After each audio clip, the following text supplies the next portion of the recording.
Facundo Guadagni, estoy con Matías Suárez Holce. Hoy nos encontramos con Ariel Cosic. Estamos para la tercera edición de Venires del Peronismo. Bueno, esto fue básicamente algo muy requerido en comentarios, ya sea públicos por YouTube o en comentarios privados, tanto para Matías como para mí. Así que bueno, hoy vamos a comenzar. Pero antes que nada, Matías, creo que tenés algunos avisos parroquiales para hacer. Para los que quieran colaborar, bueno, con diálogos y para que podamos seguir haciendo más y mejores videos, en la descripción y en el comentario fijado van a tener links para poder aportar económicamente con una pequeña ayudita ahí, una limosna para, bueno, que nos sirve muchísimo y quiero agradecer a Ariel Cosí que se prestó para esta tercera parte que, como decía Facundo, la pedían mucho. Así que bueno, vamos a hablar un poquito de nuevo sobre el peronismo, que es un tema que nos interesa a muchos. ¿Cómo estás, Ariel?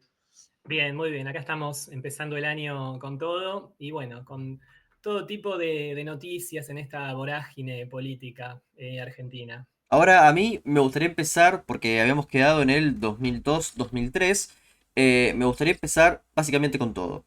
En el año 2001 se produce un vacío de poder, el cual es básicamente hecho por Duhalde y por Alfonsín.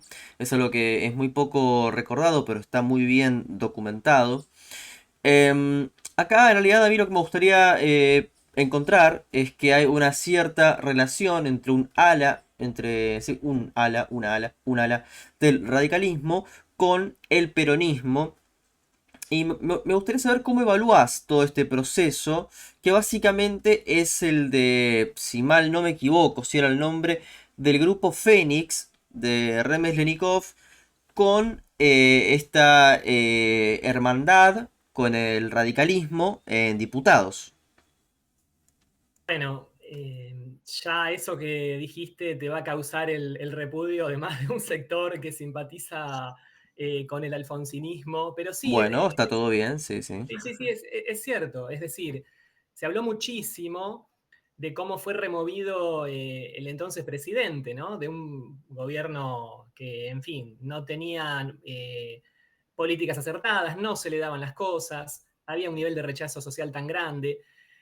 Y la figura de Alfonsín, justo que ustedes han estado hablando bastante sobre el progresismo y los sectores ideológicos preponderantes, ¿no? En el campo de la cultura, había sido muy impulsada por varios de esos sectores, también habían sufrido un desencanto.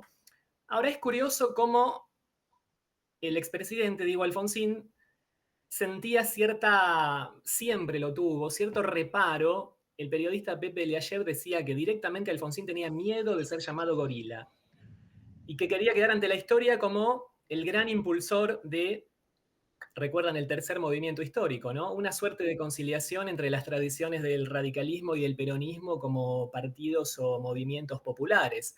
Eso lo acercó a sectores del peronismo, incluso a riesgo del repudio de gente de su propio partido. Estas cercanías ya venían tejiéndose. Recuérdense que en los años 90 Alfonsín fue fundamental para, bueno, Pacto de Olivos, reforma constitucional, reelección de Menem, cercanía con Cafiero. Y dentro del radicalismo, la tradición es pelearse más duramente entre los miembros del propio partido que con los adversarios. Esto viene de Balbini Frondizi, tal vez desde antes.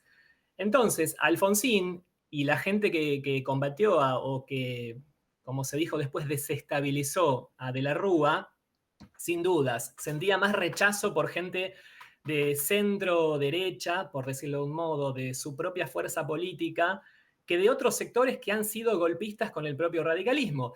Eso lo podés ver incluso hoy en día, en cómo gente que se ha acercado al kirchnerismo no ha tenido ningún problema en repudiar abiertamente sus tradiciones. De hecho, el hijo del expresidente ha tenido una posición muy similar. Él dijo, me siento más cerca de este peronismo que del actual radicalismo, pese a que toda mi vida política fue el radicalismo. ¿Qué puede decirse entonces de Leandro Santoro o de Leopoldo Moró? Un histórico y un contemporáneo. Bueno, hay que ver que Alfonsín se apoyó en la parte más renovadora de su partido. en los años 80. Es decir, él encarnaba una renovación frente a la figura de Ricardo, de la tradición de Ricardo Balbín, de lo clásico. Y en esa juventud, Freddy Storani, Leopoldo Moró, gente que traía algo novedoso para el radicalismo, que son ideas más bien corridas hacia la izquierda. Eso viene de los 70. El radicalismo clásico no puede definirse como una fuerza de izquierda. Es más bien lo que era Ilia, lo que era Irigoyen, la conciliación de clases, los intereses sociales legítimos, en algún punto cercano al peronismo en ese sentido. Ahora, Alfonsín encarna un más centro-izquierda, que es algo más novedoso en el partido. Y por ese lado, entonces, yo creo que Leopoldo Moró, o más contemporáneamente Leandro Santoro, reivindican cierta tradición de hermandad latinoamericana, de cierta posición antiimperialista, de construir formas de poder dentro de la región que planteen algo alternativo frente a lo que llaman poderes hegemónicos, y ese discurso les facilitó el pasaje o la migración de un radicalismo en crisis, con menos cargos de poder para repartir, hacia un kirchnerismo que aparecía como mucho más dinámico en ese sentido. Recordemos que el kirchnerismo se incrustó muy bien en esa nueva ola de centro izquierda o de izquierda de América Latina, ese reflujo en el siglo XXI, que vino por el lado de Chávez, de Lula da Silva, varios líderes regionales que plantearon un nuevo discurso y la posibilidad de exigir nuevas condiciones frente a los poderosos, por lo menos en el discurso. Después lo que efectivamente sucedió en la realidad, pero era efectivo. No me quiero adelantar, pero vamos a la cumbre de las Américas en Mar del Plata, cuando Néstor Kirchner expresó justamente eso. Creo que a Santoro y a Moró y a otras figuras, esa, digamos, esa tendencia ideológica les facilitó lo que algunos considerarían una traición al radicalismo. Ellos lo pueden explicar en el sentido de que somos leales a viejos intereses populares y nacionales. Por supuesto que detrás de esto hay cargos de poder, intereses, debilidades de las personas, etc. Lo que estaba yendo es que no se explica el ascenso al poder de Duhalde sin Alfonsín, sin un golpismo de Alfonsín, que quizás es más implícito o sin quererlo, pero podríamos afirmar que Duhalde llega por un golpe. Bueno, en esa época se cantaba Yo no lo voté, ¿se acuerdan? Porque efectivamente, después del derrocamiento de la Rúa, porque si bien muchas personas en la universidad lo recuerdan como argentinazo, como una suerte de pueblada popular en algún sentido democrática, sí, fue un derrocamiento, fue una remoción. Se suceden toda una serie de presidentes y el sistema político, para salvarse, encuentra a la figura de Duhalde, quien poco después va a ser considerado un demócrata. Alguien que venía con increíbles o durísimas acusaciones en los años 90 por el modo en que había gobernado la provincia de Buenos Aires y todo lo que había pasado en esa época. Sin dudas, el sector del radicalismo, bueno, vinculado a Alfonsín y muchos otros, tuvieron esa responsabilidad de impulsarlo a Duhalde. Ellos lo van a explicar como la salvación del sistema de partidos políticos necesaria para la democracia. Nosotros lo podemos leer como gestos desesperados por mantener eh, sectores de poder. Hoy en día está de moda la palabra casta, pero es evidente que entre el radicalismo y el peronismo en los últimos tiempos, hace muchos años, ha habido connivencias en la provincia de Buenos Aires. Es decir, cuando María Eugenia Vidal ganó la gobernación, muchos tenían la sensación de que, bueno, antes de esto, ¿realmente se había querido ganar o el radicalismo y el peronismo vivían de, en cierto modo, pasarse la pelota o el radicalismo desde un lugar menor, ser el opositor, pero al fin y al cabo con algún acceso a ciertos cargos de poder? Mira, la figura de Alfonsín, visto, yo no sé si denominarlo, lo que pasa es que entiendo que para vos sea más fácil llamar golpista a alguien que viene de esa tradición, pero para muchísima gente que tiene glorificación de la recuperación democrática o refundación democrática es un poco fuerte la palabra para quien es visto como, en algún sentido, el El líder. padre de la democracia moderna, básicamente. Claro, claro. Pero también es real que quienes lo han seguido con más atención, la trayectoria de Alfonsín, distinguen entre las cosas que me gustaron y las que no me gustaron de su gobierno. Ahora, después del gobierno, vienen las partes más, si se quiere, oscuras. Esto lo diría Elisa Carrió, ¿no? De las posiciones que Alfonsín ha tenido frente al menemismo, la reforma constitucional, la reelección y sobre todo la remoción de la Rúa y el acuerdo con una figura como Duhalde. Pero ojo, los sectores de lo que ustedes han llamado insistentemente el progresismo lo van a ver como algo positivo eso, porque van a decir que por más que Duhalde no haya sido votado por nadie, salvó el sistema político, en algún sentido impulsó una dolorosa recuperación y eligió como candidato sucesor a quien algunos consideran el salvador de la Argentina. Les va a parecer gracioso, Claro. pero mucha gente lo ve de esa manera. Bueno, volviendo un poco más atrás a lo que mencionabas de toda la asociación de presidentes, nosotros entrevistamos a Puerta, bueno, eso creo que es bastante valioso, así como la entrevista que te había mencionado a López Murphy, como para entender un poco el contexto. Y sí es fundamental lo que decís, porque Duhalde allana el camino para Néstor y básicamente le prepara todo, es decir, le deja todo servido.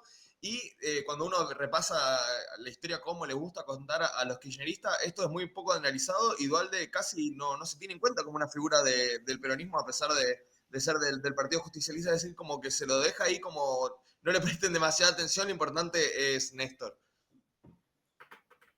Es una vieja tradición dentro del peronismo. A mí quizás me interesa verlo esto en perspectiva histórica, ¿no? El kirchnerismo.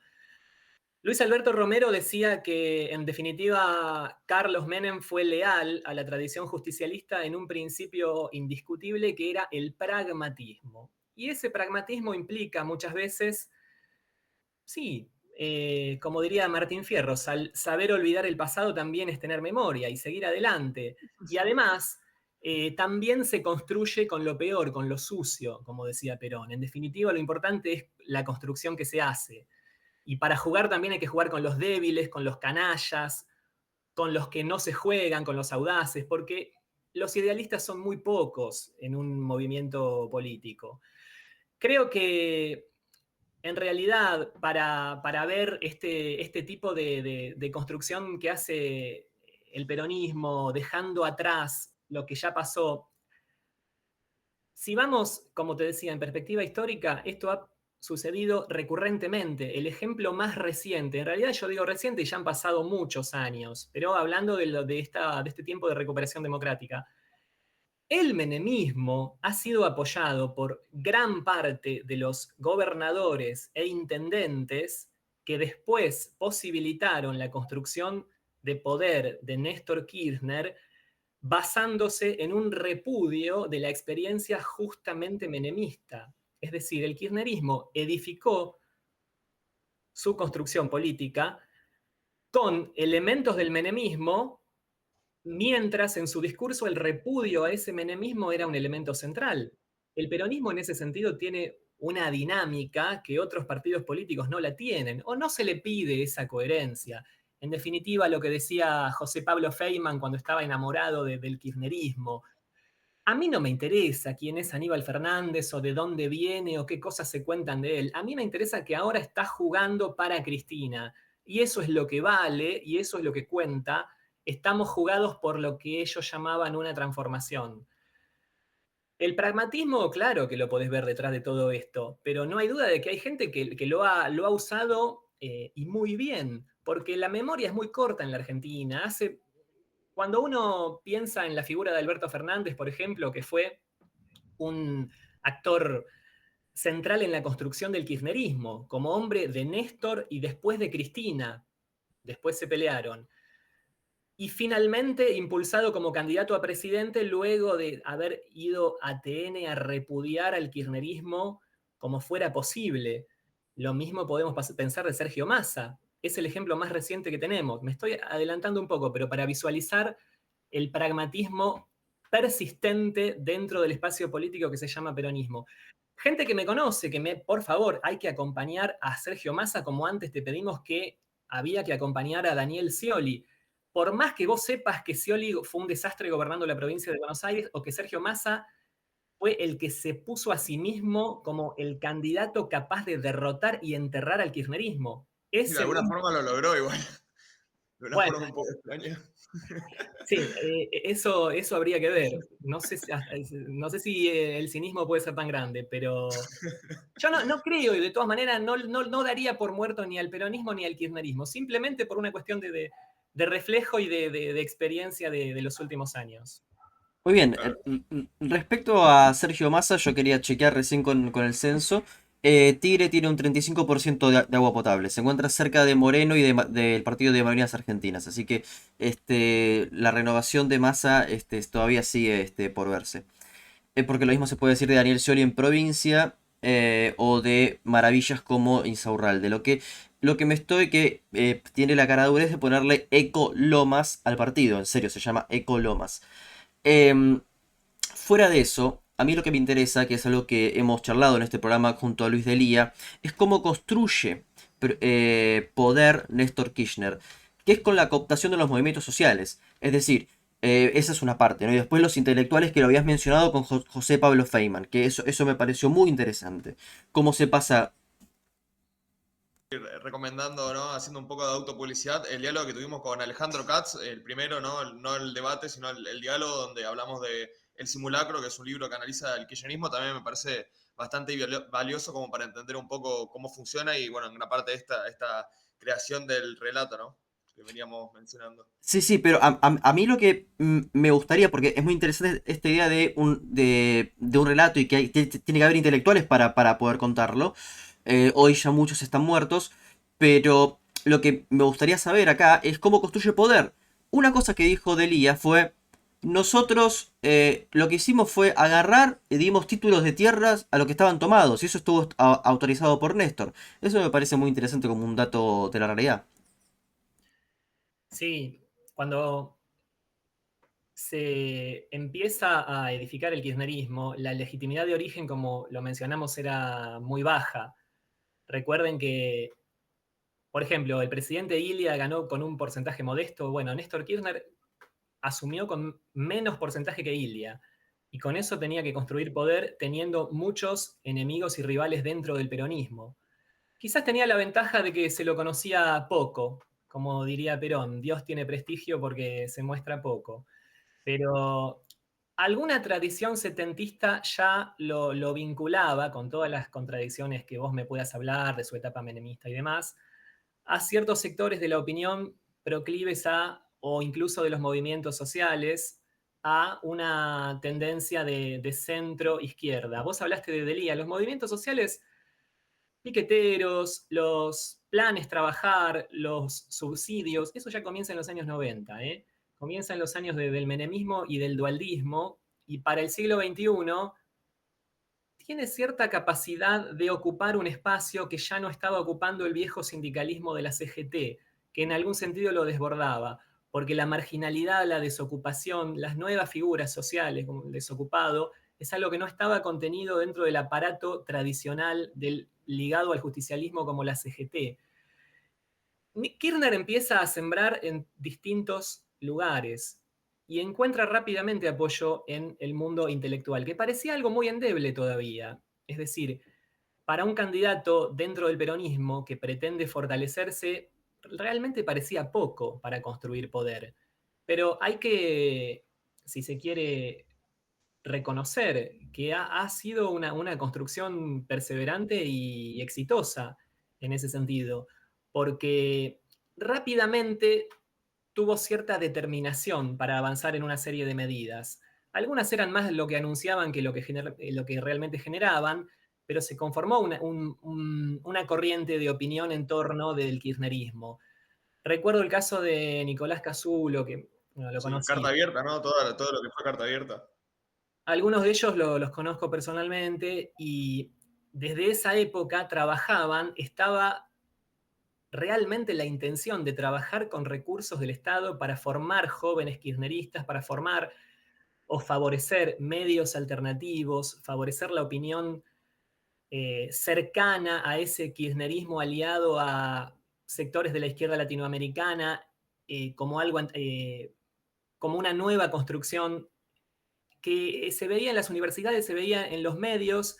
Creo que con los medios de comunicación ya de entrada Néstor Kirchner tuvo ciertos tironeos y más tarde eso fue aprovechado para, bueno, la famosa batalla que va a venir con Clarín y demás.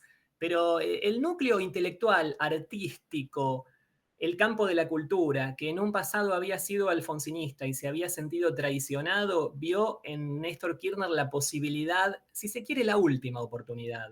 Mucha gente lo vio como, bueno, es el momento, venimos de cierta derrota, de cierto ostracismo, de desencanto democrático.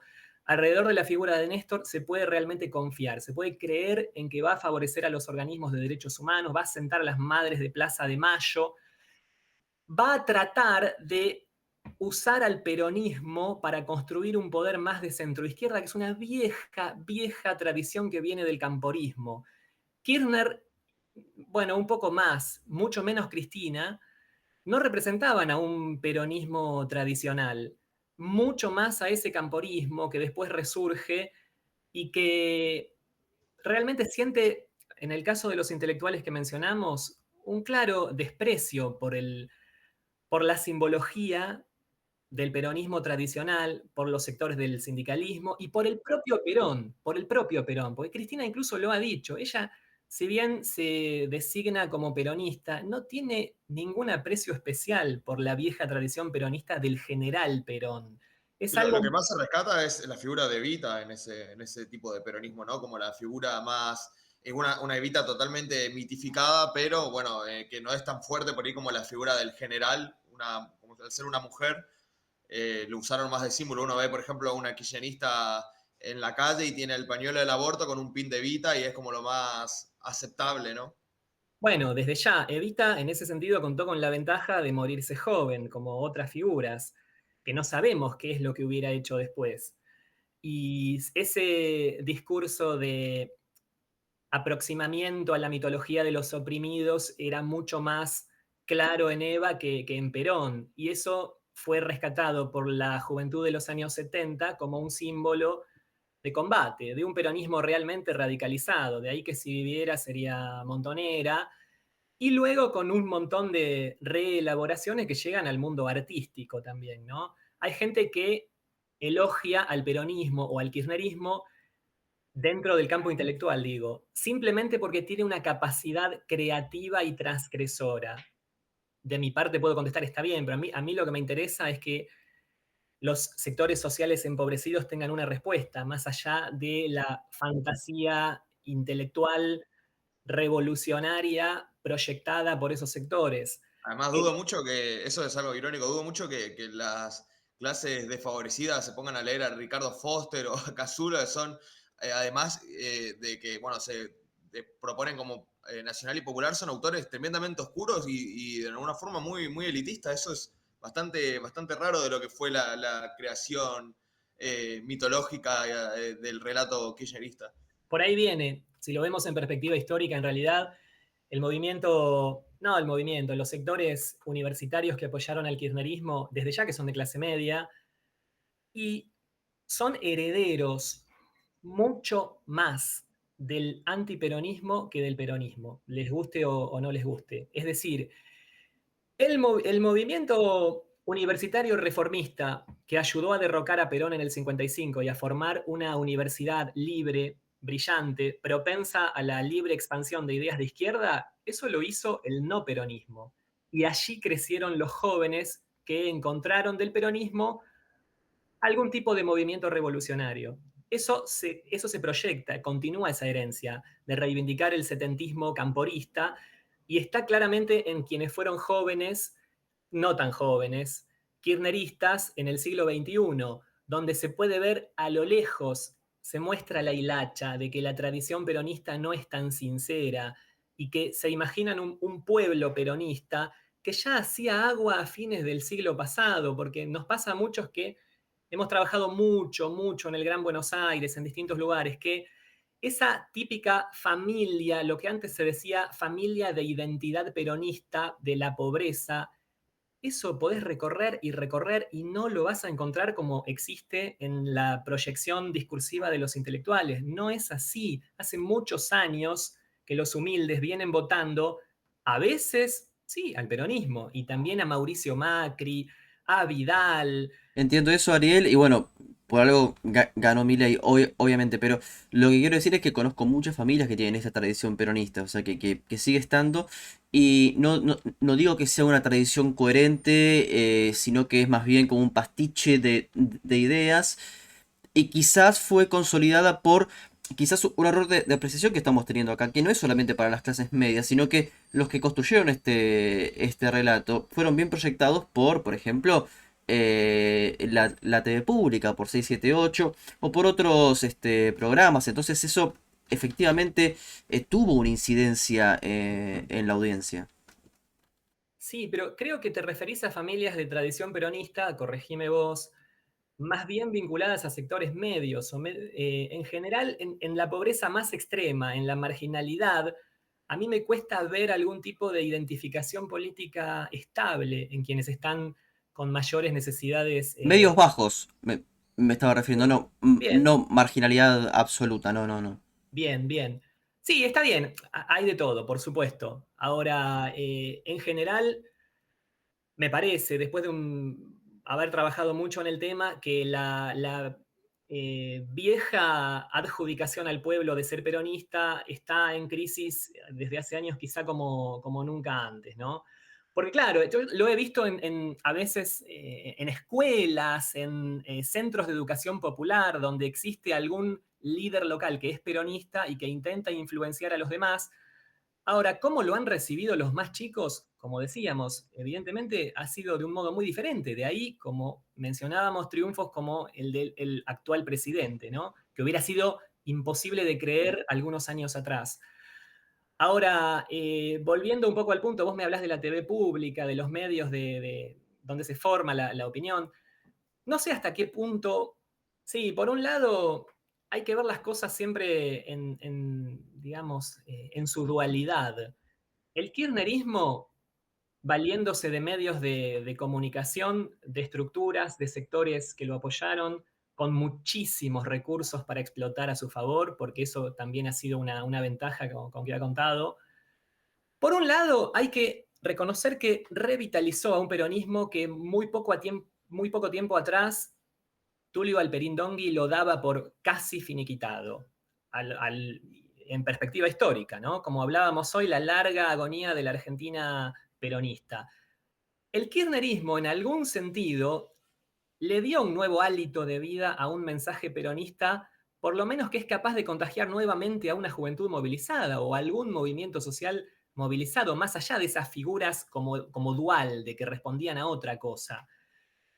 Paradójicamente, al mismo tiempo, le hizo un daño enorme y lo llevó a la derrota. Eh, Hay que verlo de ese modo. Pero en los años de construcción de poder, que fueron el primer gobierno de Kirchner, el primero de Cristina, sí, se hizo un uso y abuso de los espacios públicos. En definitiva, es una ventaja con la que ha contado ese sector político siempre. Vale un ejemplo, incluso en el pre-kirchnerismo, cuando Dualde estaba en el poder, se usaron los subsidios, los programas de ayuda, a veces a través de las intendencias, para generar, bueno, núcleos de apoyo territorial. Y en definitiva, eso es algo con lo que siempre ha contado esa fuerza política. Incluso cuando está en crisis profunda, desde el poder, volver a disputar la caja, volver a crear espacios clientelares, núcleos adictos, a través del uso de del uso y distribución de recursos, mediante subsidios o distintas formas de ayuda social. Claro, hay algo fundamental que decían, bueno, la idea, ¿no? Del peronismo y las clases bajas, bien bajas, y lo que estás mencionando ahora, hay que mencionar también que por ahí uno ve una manifestación, una movilización, un acto kirchnerista y ves gente de clase muy baja, pero que esa gente es llevada con recursos públicos, es pagada, y eso a pesar de que es una chicana que se dice mucho del macrismo y de la oposición, ahora también Milei, van por el choripán y por la coca, como era la frase típica, eso es cierto, de hecho hay sobre todo, por lo menos lo que yo vi de una investigación así más directa, sobre todo en el gobierno de Gilles Dufran, gente que iba a movilizaciones que no tenía ni idea de lo que era ni nada, porque los punteros políticos lo llevaban. Hay una serie de videos que es genial, donde un periodista va y le pregunta creo que era el día del militante peronista, algo así, le pregunta a la gente, ¿qué día es hoy? La gente no tenía ni idea, tipo, no, nos trajeron en el bondi ahí, y están escabeando ahí, re perdido, no entienden nada, pero bueno, desde lejos, ¿no? De un medio oficialista se puede mostrar cómo hubo la movilización del Día Militante Peronista, mira toda la gente que hay, la gente está ahí, no tiene ni idea de por qué está ahí. Así que bueno, eso también, por más que sea una chicana muy de macrista, tiene algo de verdad. Mira, coincido con una parte de lo que decís. Ahora, en contrapartida, también tenés que ver que eso que vos estás exponiendo es hábilmente utilizado por sectores de izquierda propensos a utilizar al peronismo para fines propios, que han intentado reeditar y explotar aquella vieja antinomia de peronismo-antiperonismo que parecía en un punto superada. Y esta crítica de sectores de clase media hacia el peronismo, ellos los intelectuales de izquierda que gustan de acercarse al peronismo, lo instalan como una confirmación de que sigue vigente ese antagonismo, de que en definitiva es esa clase media racista, que desprecia a los sectores populares, que no son capaces de tener una ideología propia, que no quiere que entren a la universidad, que otra vez se reedita civilización o barbarie, o blancos contra negros. Vos me dirás, ¿cómo blancos contra negros en Argentina? Sí, sí, es propuesto el tema racial, étnico, ha sido vuelto a instalar como un Sí, sobre punto. todo en página 12 ahora hay un suplemento, creo que se llama Negrox con X, que trata de revivir esa polémica. Claro. En el peronismo esto, bueno, evidentemente desde el 45, con aquel sesgo plebeyo que siempre se recuerda, hubo un componente, si se quiere, de clase importante. Ahora, ya en el menemismo eso había intentado superarse. Recuerdan que Menem había sido conciliador incluso hasta con el almirante Rojas. La palabra pacificación fue muy utilizada en esos tiempos. Por el contrario, el kirchnerismo, con el componente de izquierda, que necesita el antagonismo. Hay que tener en cuenta que para la izquierda el antagonismo es algo necesario. En algún sentido se alimenta del conflicto. Es decir, si una sociedad está en vías de solucionar importantes problemas sociales por la vía de la conciliación de clases, como lo planteaba el propio Perón en su discurso original, y eso efectivamente sucede, no son buenas noticias para la izquierda, que perdería, primero, que no se comprobaría su discurso y que perdería base de apoyo, base de acción política. En definitiva, lo que todos los sectores políticos buscan, que es, entre otras cosas, poder y dinero. No hay que olvidarlo. Entonces, esa reedición de, ven como repudian a Néstor porque es setentista, repudian a Cristina porque es una mujer peronista, y vuelven a instalar el repudio a Evita como haciendo un símil con Cristina, y vuelve a decirse, en definitiva, para Mariano Grondona, para los periodistas de esa época, para Clarín, para la oligarquía, vaya palabra que suena vieja, ¿no? Es insoportable que haya una mujer peronista que además tiene una convicción profunda, más bien corrida hacia la izquierda, que intenta modificar las reglas del juego, democratizar la comunicación, reivindicar a los humildes. Una y otra vez vuelve a instalarse ese discurso. Insisto, esto no tiene por qué ser exactamente así, pero sí es exitoso como a veces cierta gente de izquierda lo lleva a las aulas universitarias y logra convencer a personas a través de canales públicos, como mencionaste, la TV pública, el canal Encuentro, un montón de contenidos en que estamos otra vez ante una vieja antinomia de la que no podemos salir, que es el peronismo y el antiperonismo, y que ahí hay también un componente de racismo y de desprecio social importante. ¿Y qué hay del programa económico que tuvo el kirchnerismo en sus inicios? Que básicamente fue con Lavagna, que tuvo esta idea de básicamente como una especie como de tipo de cambio real, competitivo y estable, y que se fue cada vez haciendo, bueno, se fue depreciando el peso, eh, hasta el punto que, bueno, los ministros de Economía fueron pasando, incluso Amado Boudou fue ministro de Economía y recomendaba ahorrar en pesos. Em, También hablar un poco de lo que fue los indicadores económicos, por ejemplo, comparando lo que fue el 2001 con lo que fue Dualde, la enorme devaluación que llevó a cabo Dualde y recordar también que los indicadores económicos, no sé si será así, tengo un recuerdo bastante vago, pero eran todos peores en el 2002 que en el 2001. Es decir, la crisis se vivió mucho más cruda durante el periodo de Dualde que durante el periodo de la Ruda. No sé Pero si me estoy eso equivocando. puede ser así estadísticamente, pero algo que planteamos en nuestro primer diálogo, es que yo planteé, es que en realidad en la política a veces cuenta mucho más la construcción narrativa que se hace que las estadísticas que haya constatado alguien que investigó los hechos.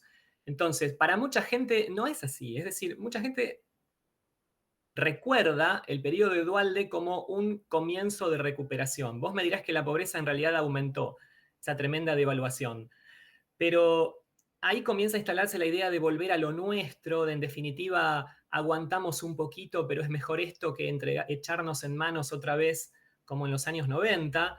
En definitiva, eso podía alimentar la ilusión de recuperar la pyme, la pequeña industria nacional. Todo esto forma parte del discurso de un peronismo tradicional. Pero son años en que la economía se vio muy favorecida por distintos motivos, a veces por por una ola favorable internacional, los precios de nuestros Recuperación. productos. Es decir, la recuperación, si bien no tan rápida como a veces se espera, pero todo el mundo asocia el periodo de Néstor Kirchner a una clara, progresiva recuperación económica.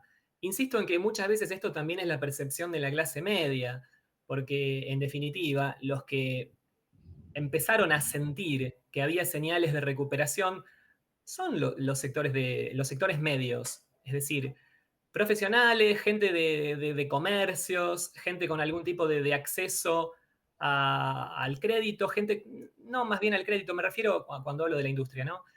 Eh, en conjunto lo que se da es la sensación de que vamos avanzando hacia esa posibilidad de volver a tener trabajo digno, casa, vacaciones. Mucha gente recuerda los años del kirchnerismo como, sí, pudimos viajar a Brasil, pudimos viajar al Caribe, pudimos tener determinado tipo de electrodoméstico. Eso no me lo contó nadie, eso yo lo viví, porque también de la mano de este favorecimiento a algunos sectores intelectuales, hubo más recursos para organismos como el CONICET, que es importante, ¿no? Para la investigación científica, la educación, porque también la educación tuvo un altísimo presupuesto, más allá de que los resultados hayan sido muy malos. Hubo un gran gasto en educación.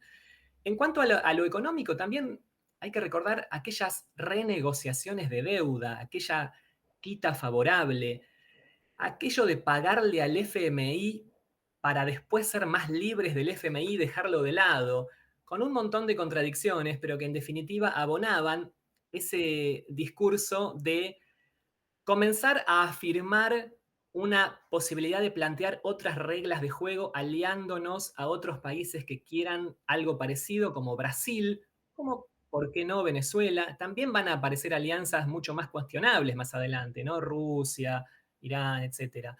Pero era esa idea de salir de cierto, lo que Cristina llamaría colonialismo mental, de que necesariamente tenemos que alinearnos con Estados Unidos y con el mundo occidental. Eso discursivamente lo explotó muy bien el kirchnerismo, pasándose en una ola extremadamente favorable, los precios de la soja, los productos nuestros que se vendían.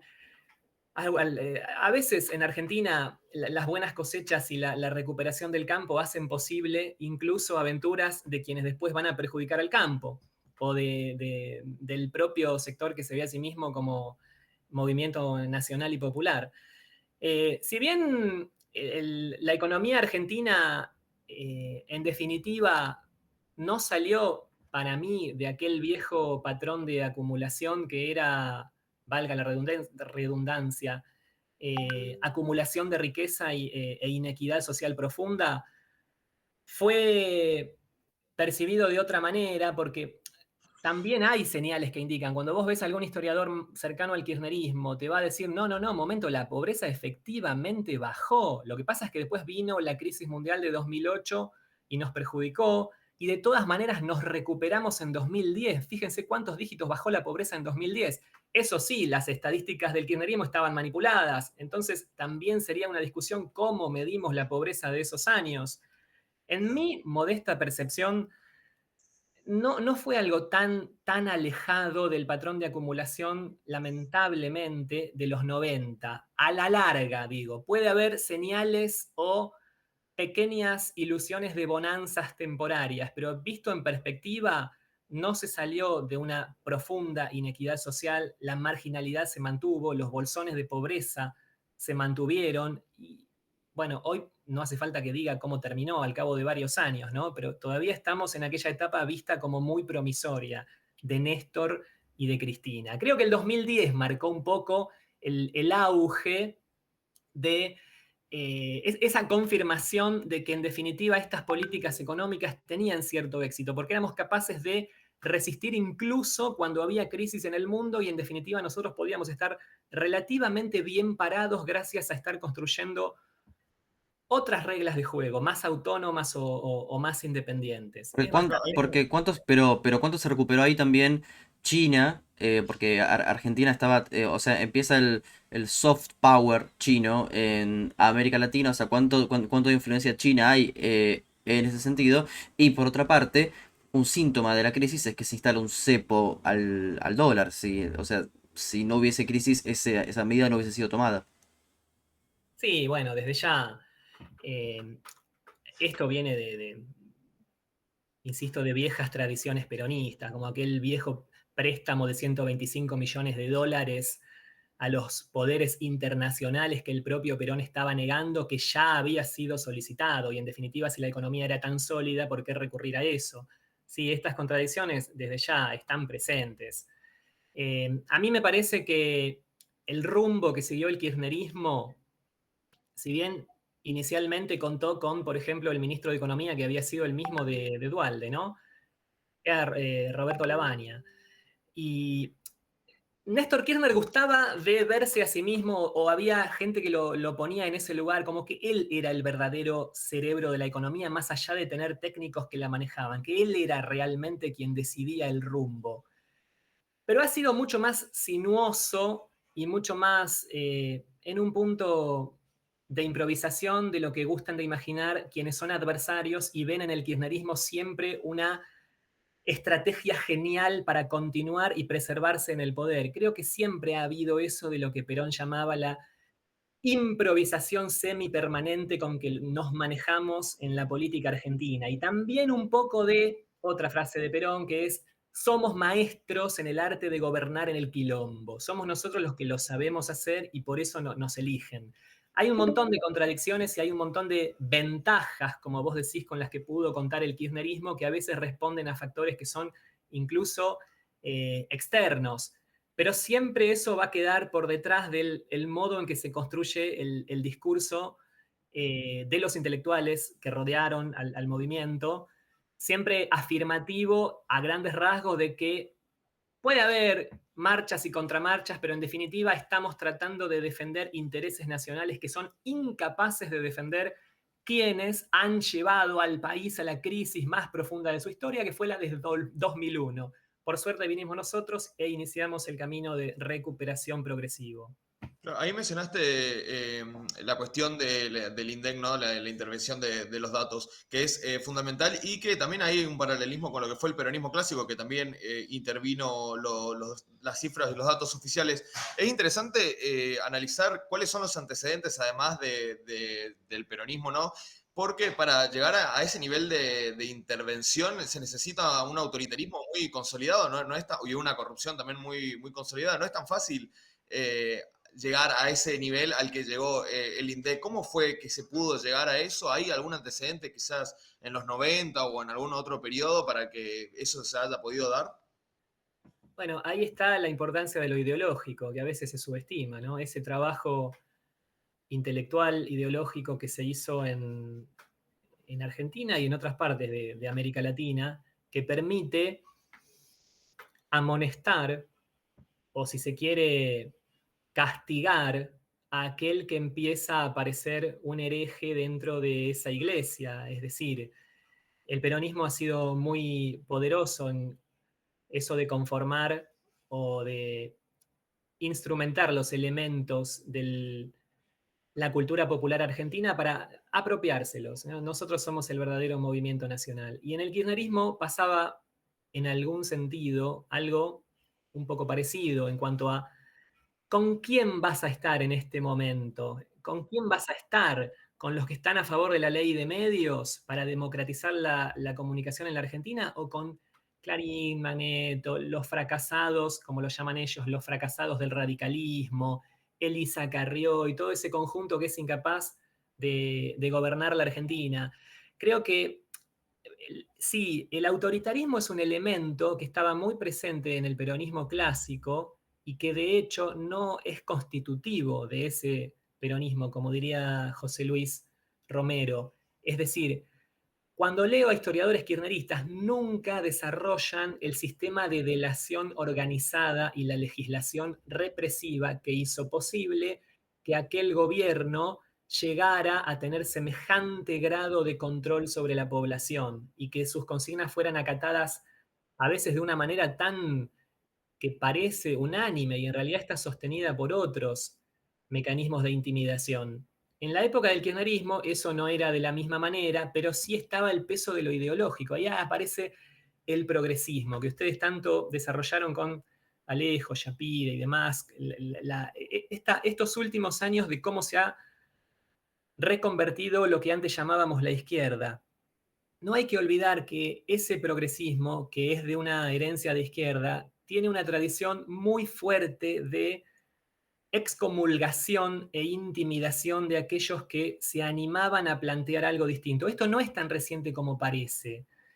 Si nos vamos a la historia del siglo XX, bueno, desde el estalinismo en adelante, muchísimos ejemplos de cómo gente de izquierda ha tenido la capacidad, por lo menos ideológica, para eliminar o castigar socialmente lo suficiente a quien se atrevía a plantarse frente a ellos de tal modo que, en definitiva, es evidente que le está haciendo el juego a la derecha o a los sectores del capitalismo. Bueno, el progresismo tiene un poco esa herencia, el progresismo más de los últimos años, un poco esa herencia, y se ha visto en el kirchnerismo. Alguien que se atrevía a salirse por fuera podía pagar como consecuencia que lo dejen de invitar a conferencias literarias, que sea repudiado en una universidad, que no tenga acceso a subsidios que son tan necesarios para el mundo intelectual. Ha sido importante el nivel de intimidación.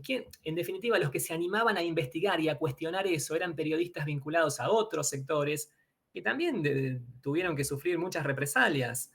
La manipulación de las estadísticas, claro, desde ya, esto tiene una historia viejísima en el peronismo. Ahora, durante el kirchnerismo, realmente yo no recuerdo dentro del mismo kirchnerismo que se haya formado un movimiento de opinión, de crítica seria o enérgica frente a eso, porque en definitiva, para medir la pobreza, mejor dicho, para encontrar soluciones verdaderas, paliativos para el problema de la pobreza, mínimamente habría que medirla con algún tipo de precisión o de sinceridad. Llama la atención que eso no les preocupara a quienes estaban tan interesados en fortalecer el poder del kirchnerismo.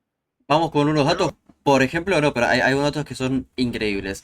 Si es cierto que durante los 90 se destruye la industria siempre protegida de, vamos a decir, industria textil.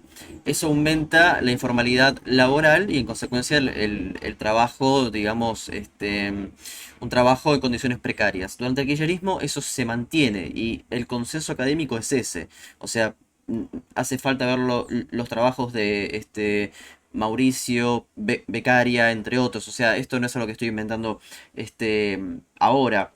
Bueno, Quería Dale. decir esto de lo de la intervención del INDEC, bueno, lo que estamos hablando y lo que dijiste me hizo acordar a cuando entrevistamos a Filmus, Daniel Filmus, que fue el ministro de Educación, ¿no? de Kirchner y un ideólogo también de estos intelectuales kirchneristas, que sobre todo en el campo de la educación.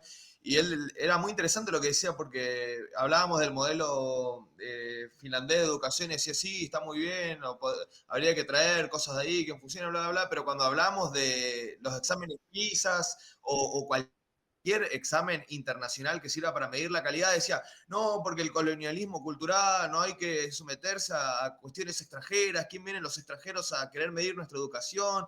Bla, bla, bla, bla, bla, y era como eso también, como la ideología hacía que para algunas cosas sí esté bien lo extranjero, mientras no comprometa los logros de su gobierno, pero cuando los exámenes o cualquier cosa del exterior pueda poner en riesgo los logros, entre comillas, del kirchnerismo, ahí ya no, eso ya era totalmente repudiable y ahí, bueno, es un buen ejemplo de lo que decías.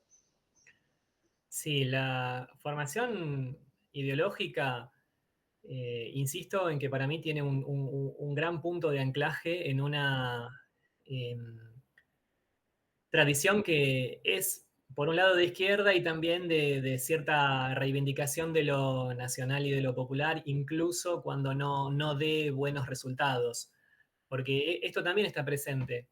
Esa cosa de por lo menos vivimos con lo nuestro o por lo menos damos lugar en la escuela pública a chicos que antes no lo tenían. Eso es algo que ha planteado el kirchnerismo también. No un repudio a la escuela sarmientina, no digo eso, pero sí cierta visión de que en esa escuela las cosas funcionaban bien porque los más pobres no tenían lugar. En cambio, nosotros hemos ampliado, hemos llevado la educación a todos los rincones y hemos contenido en las aulas incluso a los que tienen toda clase de problemas, ya sea alimentarios o familiares o del tipo que fuera, o embarazo adolescente, para que puedan que ser parte de la educación y no vamos a permitir que sean evaluados con los criterios que utilizan los poderosos, entre comillas, para evaluar a chicos que tienen acceso a otro tipo de posibilidades. Todo esto es muy polémico, pero ha sido visto de esa manera. Conozco instituciones donde la gente ha estado dispuesta a impedir que fuéramos evaluados, impedir que llegara gente a meterse en nuestra escuela, vista nuestra escuela casi como si fuera una suerte de unidad básica, nuestra escuela de este barrio que la vamos a defender y vamos a impedir que nos evalúen con los criterios que se utilizan para evaluar a los chicos ricos, entre comillas. Ojo, eso también tiene una contracara bastante curiosa, que es que en muchos barrios pobres, vos mencionabas Lomas de Zamora y de otros distritos, hay gente que hace el esfuerzo increíble, gente humilde, que hace el gran esfuerzo de mandar a sus chiquitos a colegios privados que están en ese mismo barrio pobre. Es decir, como teniendo la posibilidad de enviarlos a la escuela pública, no, de todas maneras eligen hacer el esfuerzo de pagar, aunque sea un colegio con los recursos que tienen, pero que sea un colegio privado. Y, por supuesto, muchos directores de colegio nacional populares kirchneristas, ¿a dónde envían sus hijos, a quienes conozco personalmente? Al colegio privado. De esa contradicción no salimos nunca, pero bueno, es parte del bricolage nacional y popular. En ese sentido también hay otra cosa que me parece muy graciosa y que ya se ha olvidado, que sería, bueno, en realidad serían cuatro cosas, que sería Batallón Militante, Hinchadas Unidas Argentinas, Fútbol para Todos y Automovilismo para Todos. Esto ocurrió, básicamente el pico del kirchnerismo entre el 2010-2013, más o menos, aunque ya en el 2013 empezaba a decaer de a poco. Y detrás de estas cosas que parecen inocentes, aparecen otros poderes que son de los más turbios, por decirlo de alguna manera, que son lo de las barra bravas y efectivamente ciertos poderes que están en el fútbol.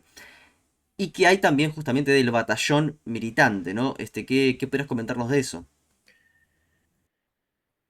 Bien, estamos hablando ya de los años de Cristina de auge. Yo a eso le pondría un, un precedente.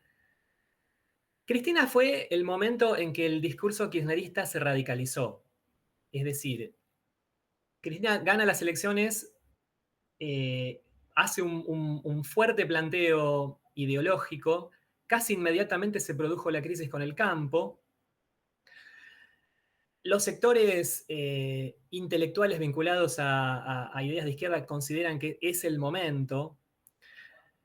Esto le va a causar un gran costo a Cristina, que es las elecciones de 2009, si no recuerdo mal, que tuvo un resultado desfavorable, pero el kirchnerismo lejos de amedrentarse con esa derrota, lo toma como el momento de avanzar con mayores gestos de audacia. Algo que ya se había dado era la ampliación de lo que se llamó la ampliación de derechos previsionales. A eso se le suman la batalla por la ley de medios, la asignación universal por hijo, la ley de matrimonio igualitario, entre otras medidas que van conformando a distintos, o conformando, van acercando voluntades de distintos sectores culturales, sociales, y esto demuestra que el kirchnerismo tiene la capacidad de generar variables, de cierta dinámica para reponerse en momentos que son de aparente derrota. Esto que mencionás vos ya es digamos, un nivel de avanzada mayor. Es cuando muchos periodistas creían efectivamente que el kirchnerismo quería quedarse para siempre, en definitiva. Es decir, reformar la Constitución Nacional, hacer una sucesión indefinida. Creo que era el periodista Longobardi que decía, díganme por favor, que alguien me diga de qué cosa el kirchnerismo no ha sido capaz. De qué el kirchnerismo no ha sido capaz a la hora de avanzar. Y eso confirma que para mí, eso creía este periodista, van por prácticamente una ruptura del orden institucional tradicional. Sí, estas vinculaciones a mundo de semidelictivo, podemos decir, no es algo que asuste demasiado a gente que venía del peronismo y que conocía lo que había sido el menemismo y el dualdismo. Vos mencionás las barra bravas, mencionás batallón militante. Bueno, es una de las ventajas con las que cuenta el movimiento, el peronismo, en sentido muy amplio. Es decir, no son cosas que le provoquen rubor o que le vayan a generar un cuestionamiento interno demasiado fuerte. Si eso lo hiciera un sector del radicalismo, de la gente que está en el poder ahora, creo que las críticas que recibiría de la propia gente que lo apoyó serían mucho mayores. Pero para el peronismo desde siempre la lógica es la construcción de poder, continuar en el poder, aumentar el poder peronista. Eso está por encima. Perón decía primero la patria, después el movimiento. En realidad es al revés. Es primero el movimiento porque se considera depositario de los verdaderos intereses de la patria. Entonces siempre fue incrementar el poder del propio peronismo o en los años en el siglo XXI, incrementar el poder del propio kirchnerismo. Batallón militante, barras bravas, no recuerdo qué otro elemento mencionaste. Otras maneras que no eran tan directas en términos de asociación, pero sí de discurso, como fútbol para todos y automovilismo para todos.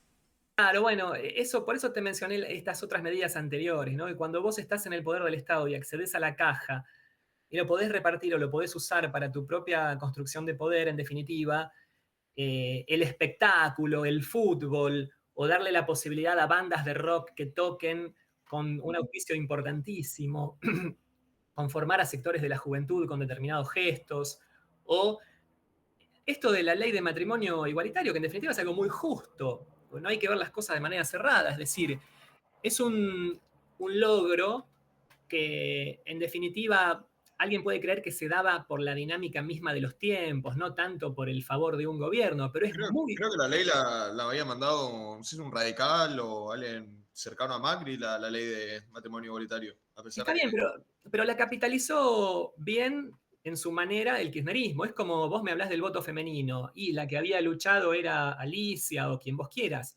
Pero en definitiva, quien capitalizó mejor eso fue Evita y fue el peronismo. Eso es lo que contó finalmente. Y entonces, vuelvo que es una gran capacidad para generar variables, ¿no? En distintos sectores sociales, culturales. Fíjate que uno de los ministros que favoreció la ley de matrimonio igualitario fue el señor Aníbal Fernández, que mucha gente puede verlo cuestionado por otras cuestiones, y sin embargo, dentro de la comunidad más interesada en esto, lo que se elogió fue, bueno, está bien, pero este tipo se jugó por esto, a mí me interesa esto que hizo. El peronismo tiene, insisto, esa eh, capacidad o esa amplitud para, está bien, estamos en un momento de crisis, bien, ¿qué batería de medidas o qué propuestas transgresoras o modificadoras podemos lanzar para ir pateando hacia adelante? Porque en definitiva de eso se trata, ¿no? Sumar nuevas voluntades de donde antes no las teníamos, porque el kirchnerismo en definitiva acercó al peronismo a gente que era sí, o hija de antiperonistas o que no tenía ninguna tradición clara vinculada a ese movimiento, incluyendo los espacios, distintos espacios de cultura. Sí, eso que mencionabas antes de la vinculación ahí del peronismo con el AMPA, está interesante ver la investigación que hizo Fabián Arari sobre cómo el kirchnerismo armaba esas patotas, ¿no? Para ir a perseguir y hostigar a los manifestantes opositores, de izquierda en este caso. Está interesante que la patota acá, bueno, así se llamaba el libro de Arari. Quiero La triple K. la triple K.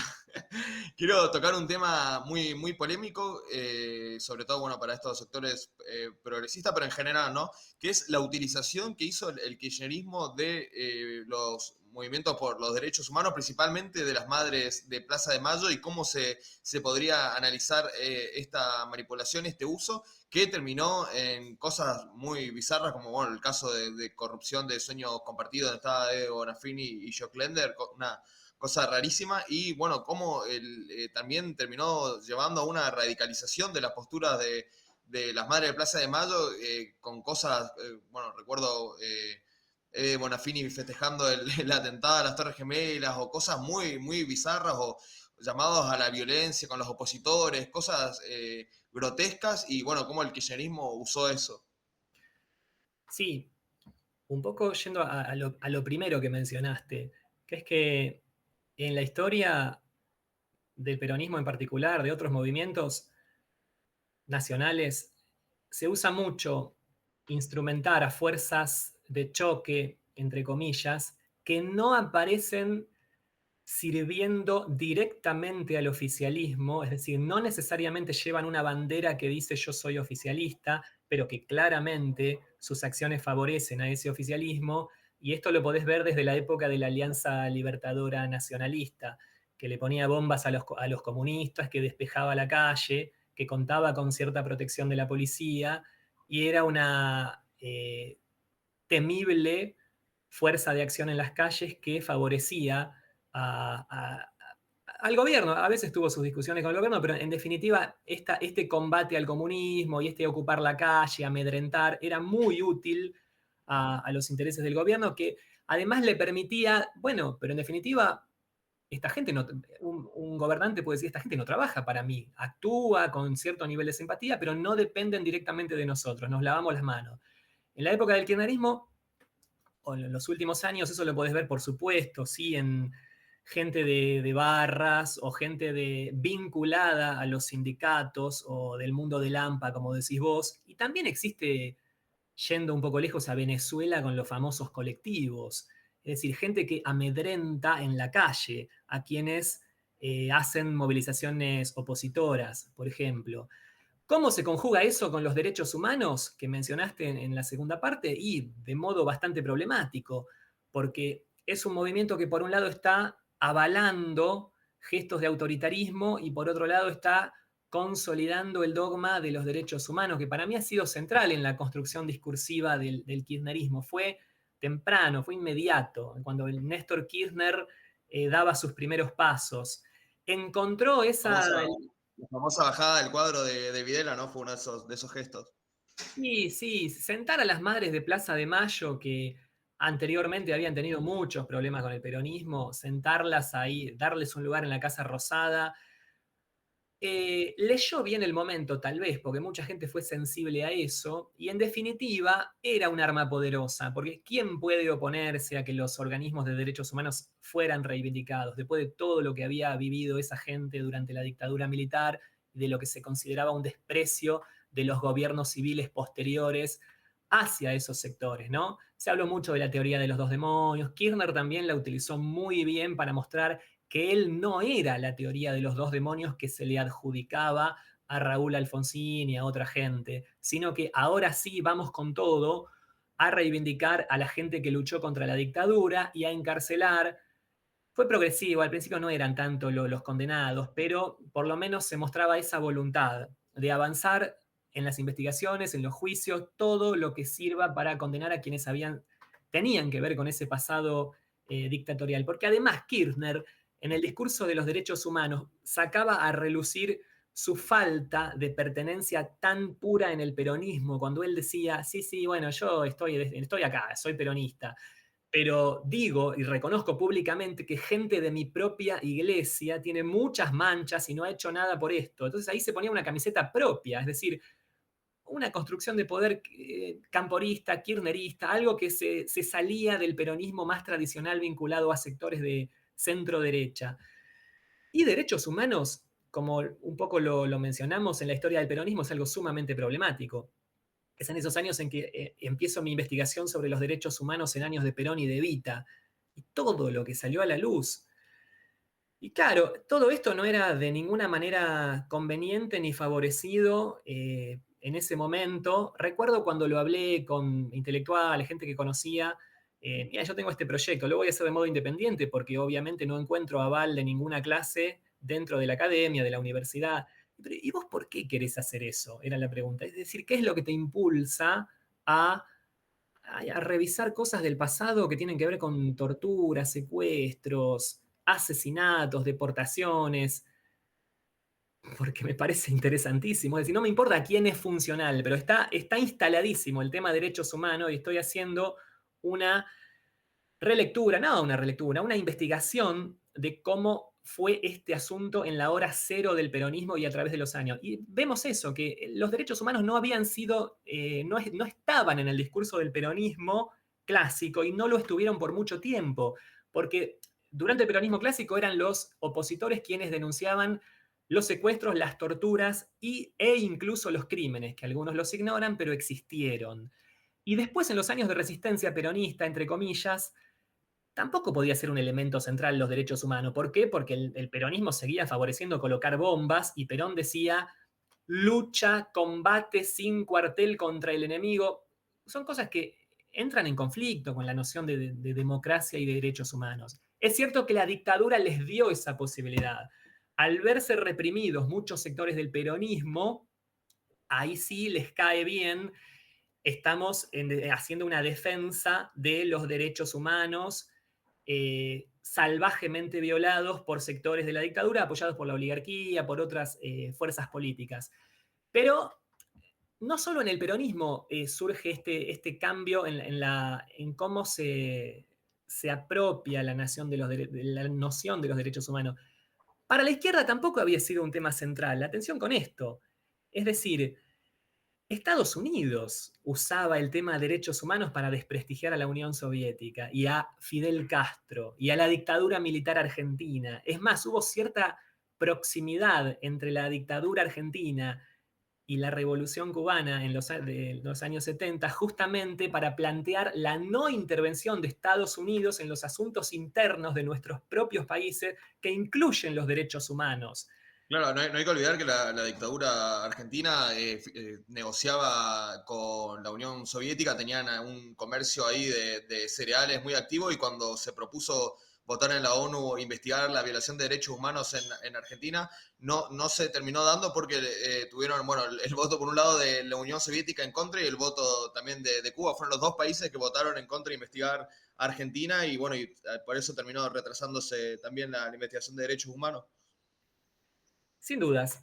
Lo cierto es que después se da una gran reacomodación discursiva Néstor Kirchner lo instala muy bien y me parece que fue un punto central para terminar de convencer a sectores intelectuales sensibles a ese discurso antidictatorial que venía desarrollándose y que se sentía que no se veía contenido por ninguno de los gobiernos anteriores. Entonces, la posibilidad de estar cerca del poder creo que también entusiasmó a los intelectuales, y hay que reconocerlo, es lamentable, pero también a gente de los derechos humanos, porque en definitiva Estela de Carlotto asumió posiciones que nadie hubiera imaginado años antes.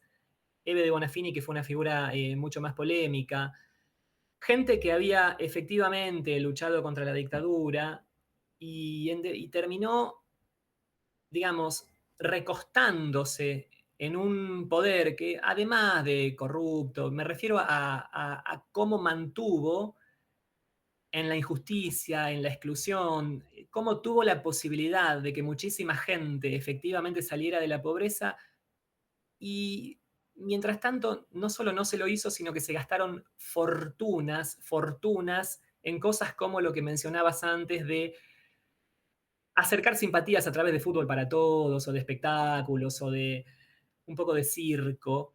Y realmente para mucha gente fue bastante, bastante doloroso, porque además era bastante osado criticar a una referente de los derechos humanos. Antes nadie se animaba a cuestionar tan abiertamente, a decir, como un buen día dijo Pepe Leayev, no, la señora de Carlotto sencillamente no tiene dignidad, le falta dignidad por lo que está haciendo.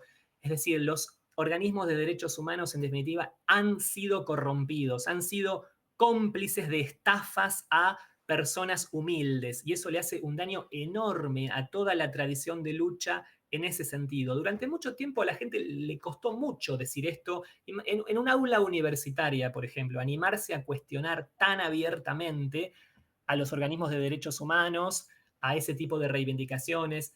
Volvemos a cómo lo ideológico, en definitiva, tiene un poder muy importante en la influencia.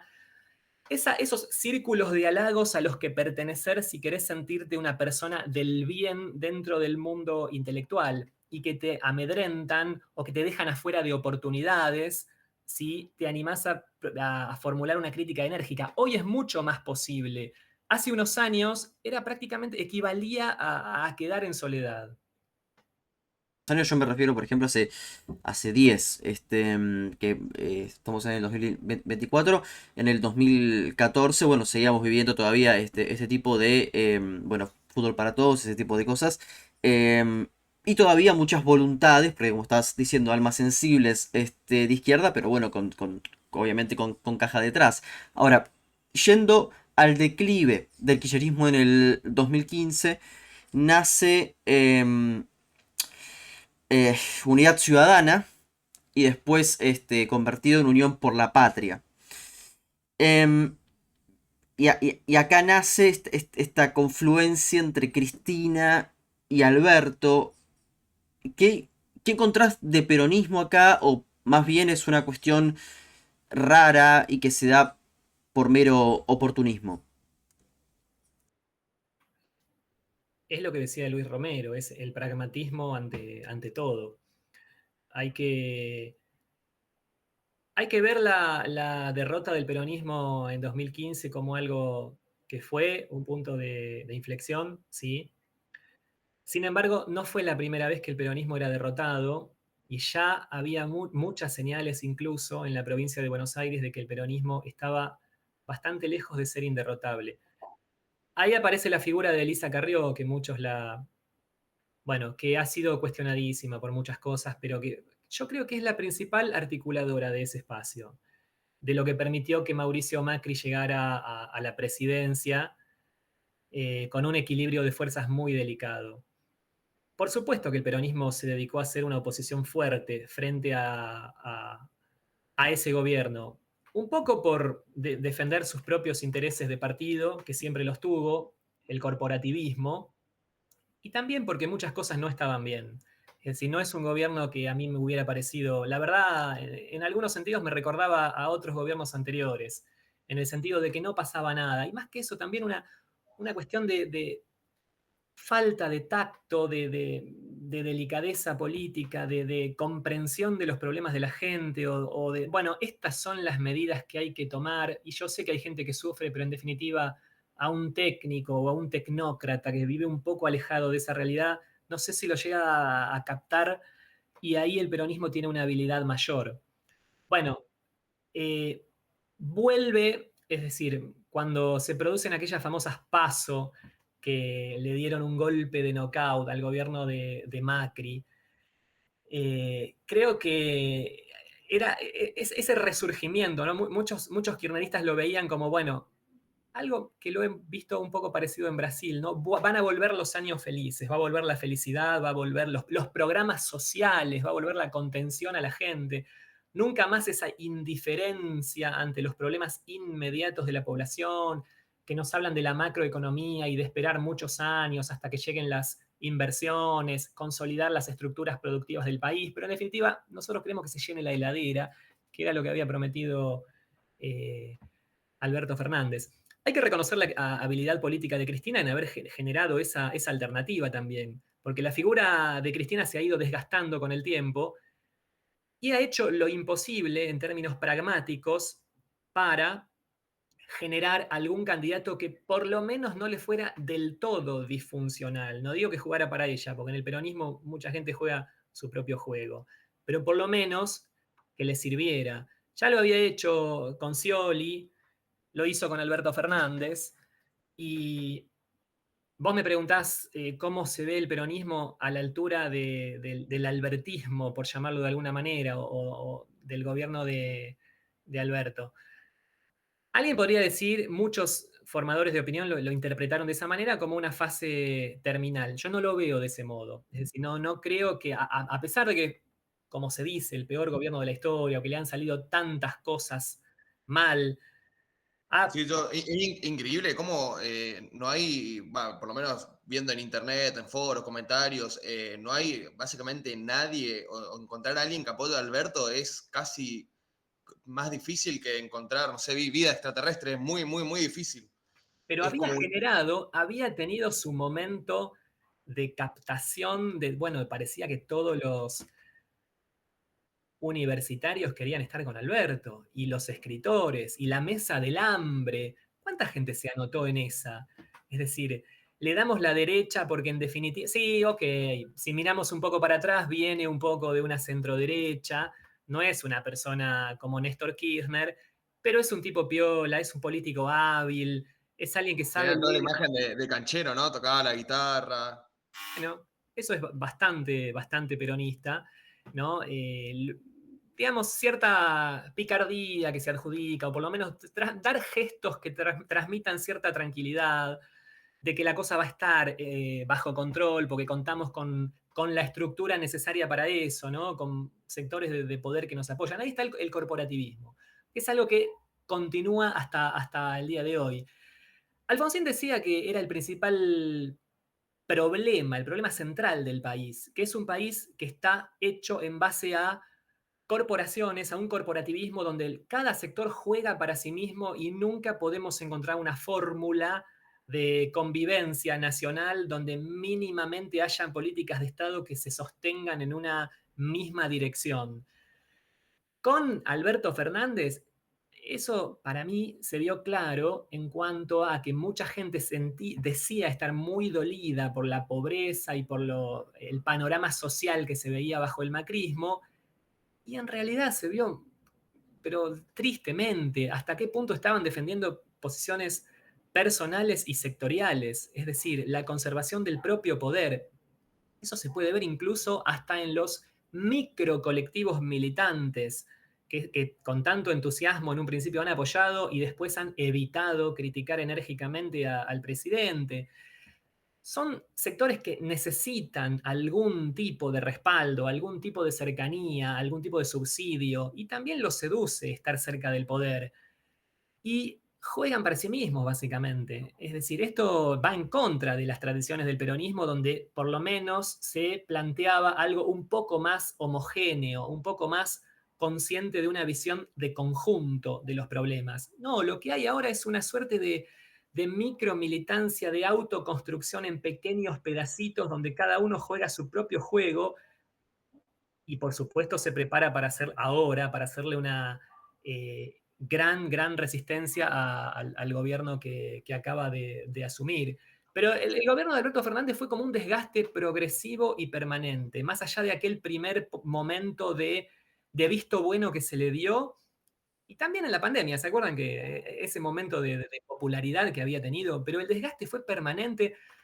Tengo muchos amigos, gente que está ahí adentro, y a veces que ellos mismos no podían creer. Es una joda lo que dijo el presidente ahora, no lo podemos creer, cómo permanentemente se equivocaba una y otra vez. Me acuerdo cuando recién había asumido que todos lo tenían como no, el canchero, el intelectual, había hablado de las novelas de Borges y ahí ya como que la gente empezó como, ¿qué está diciendo? Y después un punto clave fue cuando dijo lo de los argentinos bajaron de los barcos y los brasileros de la selva, algo así. Ahí ya fue como que universalmente todos le dieron la espalda y a partir de ahí sí fue como cayendo en picada cada vez más. Bueno, Algo interesante de Alberto Fernández que me parece que rompe un poco con lo tradicional del peronismo. Bueno, estuvieron características típicas del peronismo como la inflación, pero algo que no cumplió Alberto Fernández es tanto el culto a la personalidad. Después de la pandemia, donde bueno, tenía que dar muchas declaraciones públicas, la exposición a las cámaras, a los medios, a las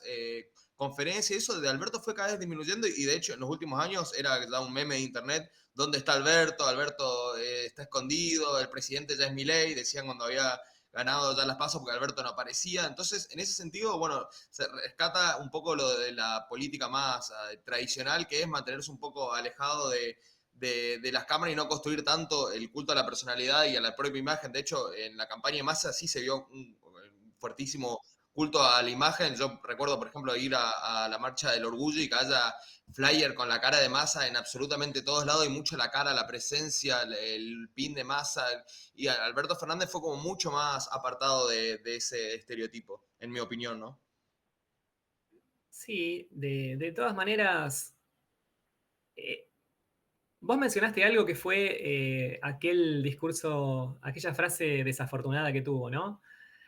Que si bien valió repudios, yo creo que la gente que más se encarga del tema étnico, racial, contra la discriminación, fue bastante tibia a la hora de repudiarlo, teniendo en cuenta que bastaba que cualquier persona laburante se le escape decir, no sé, una frase natural y espontánea sin ofender a nadie, para que lo repudiaran públicamente por todos los costados. Me pareció que realmente fue bastante moderado. Es más, hasta los últimos tiempos del gobierno de Alberto Fernández hubo gente del CONICET, intelectuales, que seguían viendo positivos gestos del Estado por encima de los enormes problemas que seguía teniendo, bueno, sobre todo sociales, ¿no? Ahora, fíjate que Alberto Fernández también es una figura que llega a un peronismo donde la vinculación con la raíz original ya está prácticamente olvidada en muchos sentidos. Alberto se define a sí mismo más como un setentista con aires de hipismo que como un peronista. Socialdemócrata, en un momento se hacía intentar mostrar, hablar de los países nórdicos y eso, que era bastante Sí, novedoso también. socialdemócrata, y no nos olvidemos que Cristina también venía de eso. Es decir, Cristina, cuando gana las elecciones por primera vez, una de las cosas que prometía era, visto en perspectiva parece curioso, pero era calidad institucional, es decir, continuar con lo que venía haciendo Néstor, pero con mayor preocupación por el funcionamiento de las instituciones. Y tenía ese modelo admirado que era Alemania, que era Ángela. Ella tenía una posición, digamos, veleidosa, pero socialdemócrata al fin, al menos en su discurso, y después, por este pragmatismo del peronismo como canal, en cierto modo se dejó llevar por esta ola de izquierda de América Latina que ha sido bastante rodeada y aconsejada y apoyada por Lula da Silva, por otros líderes regionales, y en definitiva fue cambiante hasta la posición en la que llegó. Alberto, por supuesto, una persona que uno lo podía ver como absolutamente pragmático políticamente. De hecho, las veces que a mí me preguntaban, yo decía, ¿qué es lo que hubiera impedido que Alberto Fernández formara parte de Cambiemos si eso le daba una posibilidad política mayor. Estoy exagerando un poco, pero no tanto, ¿eh? De hecho, Sergio Massa, que fue el último candidato que presentó el peronismo, él mismo se había presentado como una opción para desterrar al kirchnerismo. Y Del Frente fue Renovador hablamos, claro, hablamos del Frente de... Claro. bueno, él fue el que prometía meter presos a los ñoquis de la Cámpora, y si no estuvo con Macri fue simplemente porque Macri no le dio ese lugar, pero estaba ya esa cercanía con el macrismo para enfrentar la excesiva ambición de poder del kirchnerismo. Es decir, que el pragmatismo en el peronismo, si bien siempre fue un elemento central, en los últimos años ya llega un punto en que la gente se pregunta, bueno, no, pero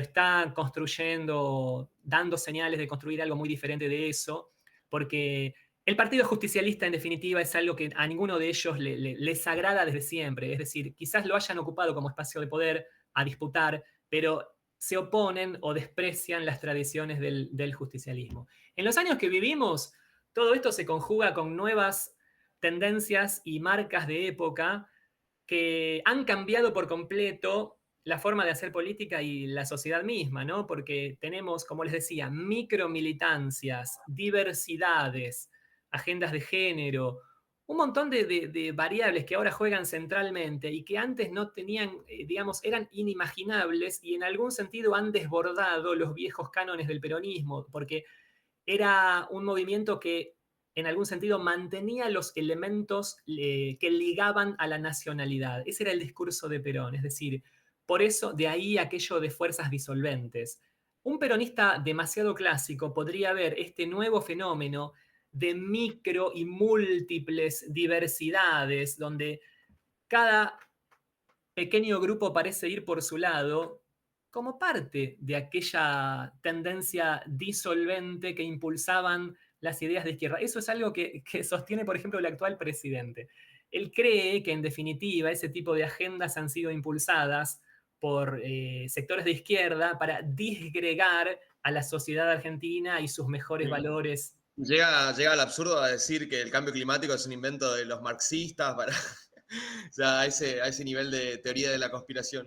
Lo que pasa es que él lo hace de una manera que sí, desde ya que suena absurdo. Ahora, ojo, cuando se habla del Foro de San Pablo y de una nueva estrategia de la izquierda en América Latina en el siglo XXI, digamos, no es algo tan alejado. Es decir, ha habido solidaridades regionales en aquello de impulsar gobernantes o fuerzas o movimientos afines en un sentido gramsciano de construcción política ideológica, ocupando espacios desde los medios de comunicación y la cultura para cuando llegara el día de tomar el poder. Ha habido una solidaridad entre movimientos regionales de América Latina donde el kirchnerismo logró instalarse bastante exitosamente pese a todas sus contradicciones internas que a nadie le importan, porque a Lula da Silva lo tiene sin cuidado las contradicciones que pudiera tener el kirchnerismo.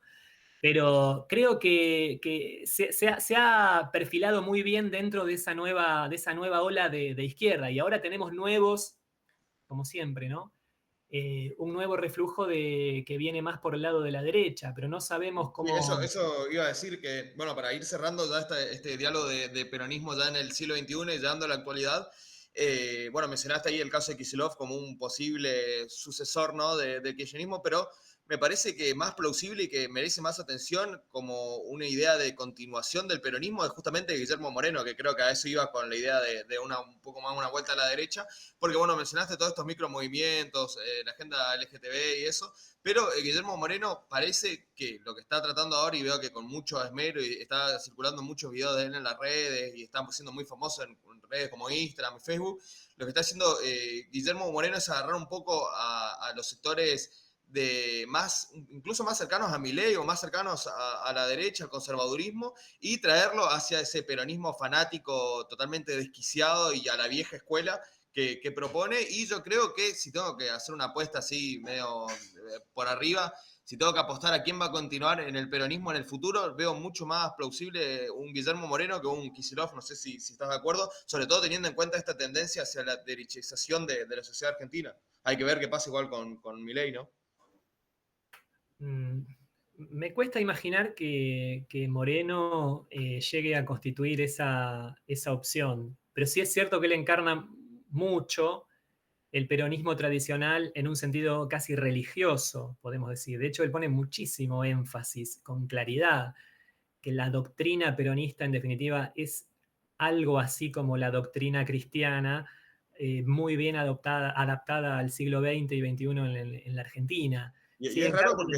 porque, o sea, Moreno con esta idea, ¿no? De peronismo totalmente fanático, es bastante cercano a Milei. Milei, hay muchas entrevistas, se puede buscar ahí recopilaciones en YouTube de, bueno, este sector nuevo que está surgiendo de fanáticos de Guillermo Moreno, que medio son cercanos a Milei, donde Milei dice que Guillermo Moreno sabe mucho de economía. Hay videos de Milei debatiendo en la televisión con Guillermo Moreno, donde Milei, al contrario, esa postura de andar gritando y insultando, está totalmente callado, escuchándolo con respeto y en muchos puntos ahí están bastante cercanos. Hay ciertos guiños entre ellos.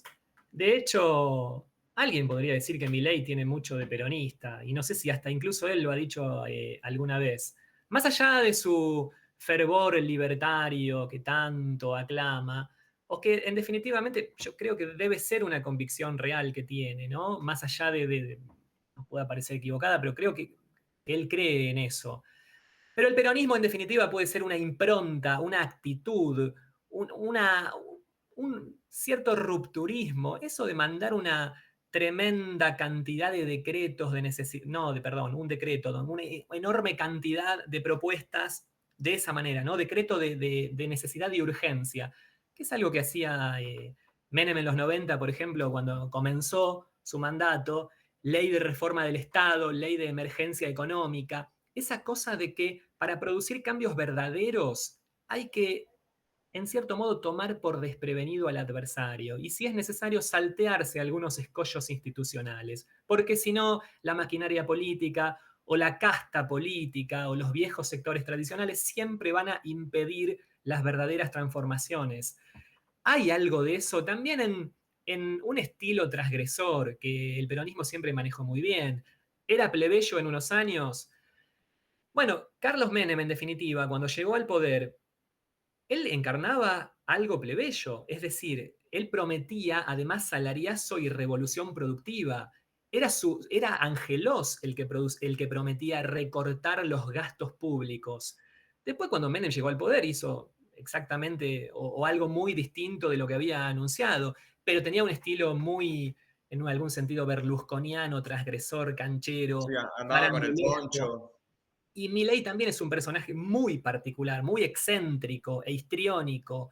Y en eso hay algunos rasgos que se pueden ver que no son fáciles de ubicarlo dentro de ningún partido tradicional, pero si hubiera un movimiento al que podría se lo encuadrar. ¿Por qué digo esto? Porque también él tiene un enorme, el actual presidente digo, ¿no? Un enorme desprecio hacia el radicalismo, lo cual es también revelador y significativo. Él Hay cree una que anécdota que la tengo que contar sí o sí, que en un programa de televisión Milei había dicho, y esto fue casi ignorado, pero hay algunos canales de YouTube que lo recortaron y lo sacaron a la luz de vuelta. En un programa de televisión Milei estaba contando, ¿no? Que hacía ejercicio en la casa, que se había armado como un gimnasio y decía, sí, ahora me puse una bolsa para pegarle, practicar boxeo y le puse la cara a un expresidente. Sí, ¿de quién le pusiste? De Raúl Alfonsín, el claro, hiperinflacionario de Raúl Alfonsín, dice. claro, claro. Porque además él identifica a la Unión Cívica Radical como un partido de izquierda y socialista. Es decir, el radicalismo está afiliado a la Internacional Socialista. Pero eso realmente, ¿no? Para mí no tiene demasiada relevancia.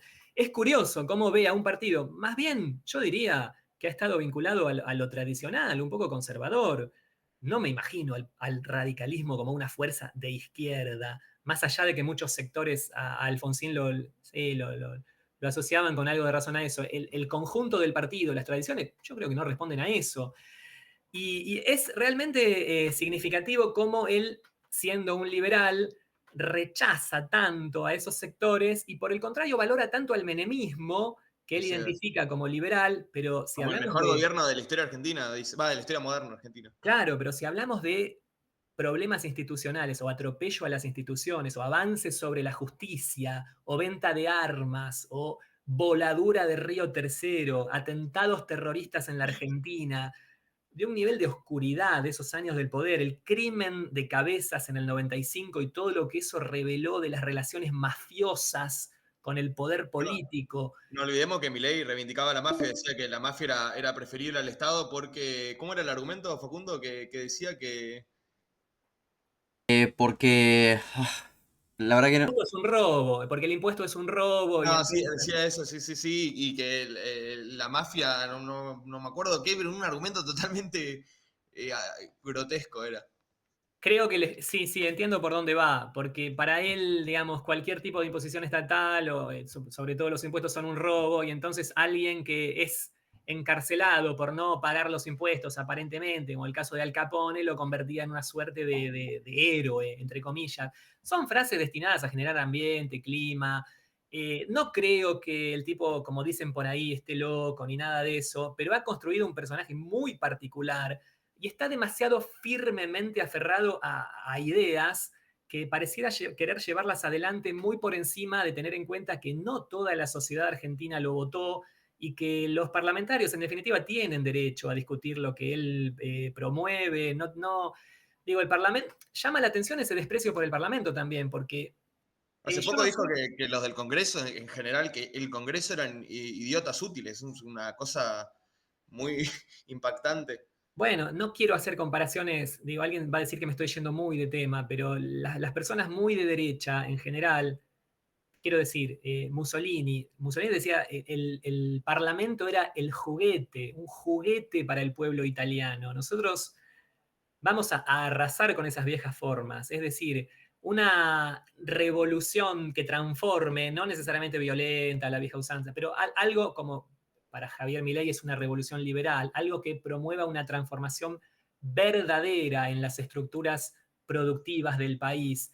En definitiva, no tiene por qué respetar las reglas de juego que tan bien son manipuladas por quienes se dicen institucionalistas y en realidad son especialistas en impedir los cambios. En ese sentido se parece un poco al kirchnerismo. Kirchner decía o encarnaba eso. Es decir, para producir cambios hay que sorprender, hay que pasar por encima al previsible sistema democrático a veces, porque si no, no podemos movernos con cierta dinámica.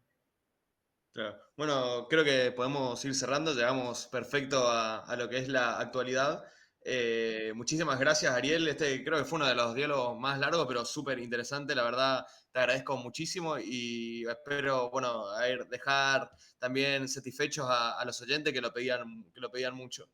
Bueno, gracias a ustedes, como siempre, súper interesante y bueno, cuando quieran nos reencontramos. Quién sabe cómo será, qué tendremos para decir del peronismo de aquí a 4 años. Estamos en enero del 2024, así que veremos. Así que bueno, nos vemos en otro episodio de Diálogos.